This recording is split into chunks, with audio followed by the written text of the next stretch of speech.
সকাল সকাল বেরিয়ে গেছিলাম আমি এখানে ডাক্তার দেখানোর জন্য। আর রাস্তার ভিউটা ভীষণই সুন্দর ছিল, তাই জন্য ক্যামেরাবন্দি করলাম। তারপরে জায়গাটাতে যাওয়ার পর নেমে টিফিন করে নিলাম। তারপর এখানে হেঁটে হেঁটে আমি আর বাবা যাচ্ছিলাম। অ্যান্ড আমার গলা ধরে গেছে, আমার এখন ঠান্ডা লেগে প্রচুর জ্বর, তাই জন্য ভয়েসটা একটু কনসিডার করো।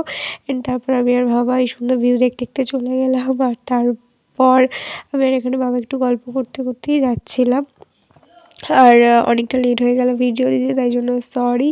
অ্যান্ড তারপর আমরা ওখানে পৌঁছে গেছিলাম। কিছুক্ষণ বসার পর এখানে ওষুধ দেওয়ার পর তারপর চলে এসেছিলাম বাড়ি। আস্তে আস্তে প্রায় 2-2:30 বেজে গেছিলো। তারপর ভাত খেয়ে বিকেলে খাচ্ছিলাম একটু ফল। অ্যান্ড তারপর সন্ধ্যে থেকে পড়লাম ভীষণ জ্বরে। আর ভীষণ জ্বর, ঠান্ডা লেগে প্রচুর শরীর খারাপ হয়ে গেছে। সো চলো দেখা হচ্ছে নেক্সট কোনো ভিডিওতে। ততক্ষণের জন্য সবাই সুস্থ থেকো, ভালো থেকো, টাটা।